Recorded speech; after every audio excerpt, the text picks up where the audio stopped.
Okay. All right, guys. It's Mike's Anything Goes. I believe it's the inaugural video for 2017. I hope everybody had a good holiday season, and I hope everything is going well. And I want to talk to you today about the movie Catfish. I might look reverse on your screen there. But I've seen the series, a number of episodes of the series, a few times. So I want to actually see the movie that served as the progenitor or the origin of the series itself. I had read about it, about Wikipedia, and some other sources about this movie. So for those of you who've never seen the movie, I just want to warn you, I want to give you some spoilers, but it's an interesting movie. Actually, I think it premiered in 2010 at one of the film festivals awards. So the way this whole rather intriguing tale turns about is Yaniv Schulman, also known as Neve, who's a professional photographer in New York, takes pictures of ballet dancers and things of that nature, receives a painting in the mail of a photograph that he had taken that was published in a paper in the city. And the person who painted this picture is some 8-year-old girl named Abby, who some type of artistic child prodigy. So through the supervision of Abby's mother, Angela, Nev and Abby started this relationship or whatever, talking over the internet. As time goes by, more and more of Nev's photos are sent to him, paintings, ostensibly the work, and I say ostensibly, the work of this 8-year-old girl, Abby. So, as this relationship progresses on, Nev is eventually introduced to Megan Faccio, who is allegedly Abby's half-sister. And she's an attractive woman. She looks like she's a model. And so, Nev and Megan start this online discourse, and eventually starts to get pretty passionate. So as this relationship is evolving, Nev's older brother, I'm assuming Ariel, and his friend Henry Joost decide to film or make a documentary about this relationship. So it starts to get a little bit more intense, more sexual based conduct and things like that, or content in their email messages, what have you. And I like you, I care about you, blah blah blah, And so the first sort of cast of suspicion develops when Nev and Ariel and Henry get this assignment to go shoot a dance performance festival in Vail, Colorado. So they head out to Vail, and while there, Nev makes contact with Megan and asks her. She initiates contact with him, saying that she knows how to sing songs. So she sends some songs over to Nev, and they sound pretty good, whatever. But while they're in the hotel, they discover that the songs that Megan is sending to Nev are songs that other people have done on the internet. So Meg is taking credit for the actual creation of these songs, when it actually turns out she's just sending Nev songs that other artists have done. So Nev at this point is really kind of upset, and he's like, look, I don't want to do this anymore. I think that this person's been lying to me, and it's like, why should I go any further? But Ariel says, look, we need to go further with this. And Ariel brings up a good point. He says, look, maybe she lied about the songs, but maybe she's not lying about anything else. Okay, well, we'll see, right?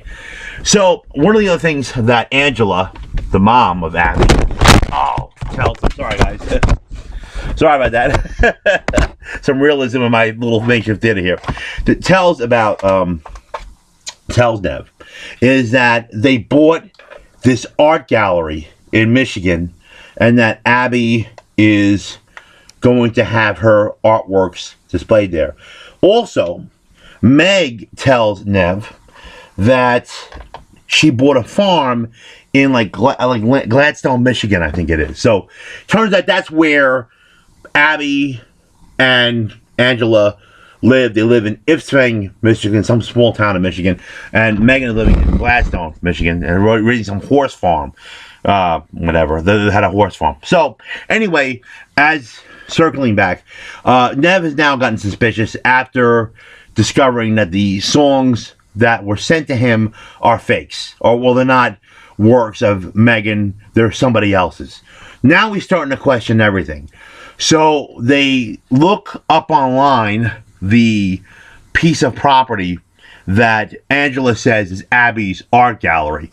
Turns out that the space is vacant and is still listed on the market for sale. So Nev calls the real estate agent in Michigan to ask about the status of this piece of property, because it's still in the market. So Nev is now fully getting more and more aware of what's going on. So Nev then calls and calls Angela, goes, oh, so how was the art exhibit the other day? Oh, it was great. And Angela's like basically lying through her teeth, saying, oh, great, it was really fantastic. Abby's painting sold. So like now they're like, all right, now that they're fully know that they're being told another lie. So at Henry's suggestion, and Ariel, they go, listen, Nev, let's do a hit and run. Let's go over there after we leave Vail, Colorado. Let's go to Ifsing, Michigan, and confront them about this. And it was a good move. I think it was a good move on their part. So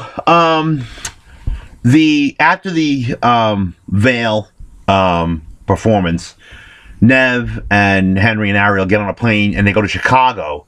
And from Chicago, they then take a road trip from Illinois to Michigan. And the first place they stop at is the farm in Gladstone, Michigan, where supposedly Megan has a horse farm. And it's really eerie. It's like 2:30 in the morning. These guys show up. I'd be scared. I think they want a shotgun would come at me. But it's really eerie. They pull up. There's lights on in front of this place, and it turns out there's nobody there. It's empty. And Nev opens up the mailbox and finds 2 postcards that he sent earlier to Megan still in the mailbox. And there's a stamped notation on like the bottom. I couldn't read it out because the screen, but basically I should have froze the film, but it says return to addressee or something like that. Okay, so now we know that this person doesn't live in this farm. Okay, so the next day, Nev is like, look, we know that they have Sunday brunch, there at Angela's house at 8 a.m. every Sunday. Let's do it. Let's get there. So after turning in for the night, they wake up in the morning and go to the house where Angela, the mother, lives. And when Nev answers the door, it's pretty eerie because Henry, I think, is across the street shooting them. And Nev and Ariel, they put a secret mic on Nev, so that he can record everything that's going on. And Angela comes to the door. She's a little bit apprehensive. And she's like, oh, hi. And then, she gets on the phone and she calls Abby. Hey, you got some friends here. So, anyway, Angela goes, oh, look at my hair. It's really long, but I'm going to be cutting it because I have uterine cancer. And there's 2 other kids in the house. Now, turns out that we meet Angela's husband, Vince, and he has 2 kids from a primus, and it's really kind of sad. These kids are like they're mentally disabled, and it's really kind of sad, Anyway, turns out Abby, the 8-year-old kid, is at some beach house. They go out there, Angela and Nev, and party, and Nev manages to get Abby's friend alone and says, does Abby see her sister? Does Abby paint? And she's like, Abby doesn't paint at all. And he goes, and Abby really doesn't even see her sister Meg yet. And he goes, and even Abby's like, I haven't seen my sister in a long time. So now it's getting really weird. Okay. So finally, the Nev and Ariel and Henry says, we got to confront this person, but we got to just, shake the truth out of her, at least be in a nice way. So basically, they're at this farm, at this rodeo, some horse farm, and Nev says, I think it's time for you to come clean. So we eventually learn that this Megan Faccio never existed. He does, and the interesting thing is, the day before, when they go to confront her, Nev gets a text from Megan saying, "Oh, I'm sorry. My mom told me that you're going to be there, but it turns out she checked herself into rehab for alcoholism." Actually, a friend on behalf of me. So Nev was like, "Oh yeah, this is probably another fake text from Angela." And sure enough, he's right. Turns out that Nev, I said, gently confronts Angela, and she fesses up to the truth that there is no Megan Faccio. She said that some family member, basically all the paintings she did, Abby never painted them. And I heard in a 2020 interview that they did with this woman, Angela, after this movie came out, Angela said that when people saw her paintings, they thought they were junk. But when she said that afterward, she credited it to her 8-year-old daughter, they were getting all these accolades, because for an 8-year-old, this stuff looks pretty good. And I'm not an artistic critic, but but for an older person, they didn't look that good. So basically, we learned that the reason why Angela developed this profile and the fake Megan profile and everything else, and here's what's really eerie too, it's like she'd be talking on the phone with Nev, and she had 2 separate cell phones. So one phone was for her, the other phone was for Megan. And she would change her voice to talk like Megan, and she'd talk like Abby. It was really messed up. It really was, So anyway, we then find out from Vince, the husband of Angela, what catfish means. And he basically says that when they used to ship cod from, North America to China, the fish would be all mushy in their tanks from inactivity. But when you put codfish in there, that would make the fish active. So when they reach a destination, it'd be fresh. And he makes that analogy like in people in life, we have catfish that keep us on our toes and keep us very active. And that's what Angela's being. Basically, Angela, in confessing to them, says that she knew Vince had these 2 mentally impaired kids, and she knew that she gave up certain things in order to raise a family. And when Nev confronts Vince, the husband, about that, he goes, "Well, listen, I told you have a choice. We have choices in this world. Do you want home and family security, or do you want to follow your dreams?" And Vince makes a very good point, So we then find out in the end credits that, I think I told you earlier, that Angela said she had uterine cancer. That was a crap. She lied about that. One of Vince's kids that was in a wheelchair, he dies. In the course of their 9-month relationship, they exchanged 1,500 emails. It turned out that the woman in the photo that was posing that Angela made out to be a Megan Faccio was actually an Amy Gonzalez, who was a model that lived in Vancouver, Washington. She had a husband and 2 kids. It's funny, in the follow-up, Nev actually meets them and, shows them the documentary. I think they were eventually compensated because their images were unintentionally used. And in some of the other fallout I saw in a 2020 video, or in reading a transcript of one, Angela's, Megan, who really does exist, is mad at her mom, and she's going to have to deal with how Abby's going to deal with this, getting older and living in that town, knowing that her mom, now on national TV, has done this.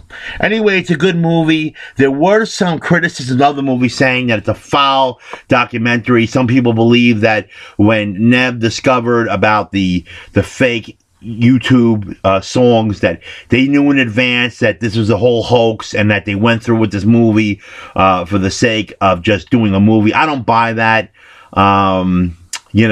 I don't think they ever met these people in advance, but you make your own decision. You watch it. The thing I found troubling was the mail that was found at the return to addressee.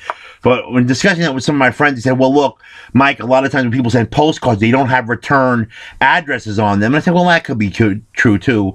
And also maybe the person that really owned that farm was the one that put that stamp on there and left it in the mailbox for the postman to pick up. But it's a good movie. It's an interesting movie. It's only not that long, maybe about an hour and 20 minutes. It's worth watching. I think that you'll really like it. I think you'll find it interesting, and check it out. It made a good backdrop for the show. And tell me what you think. Watch it, pick it up. You can get it on Netflix, or you can watch it, the DVD, and tell me what you like it. All right, guys, this is Mike's Anything Goes, signing off. Take care. Be well.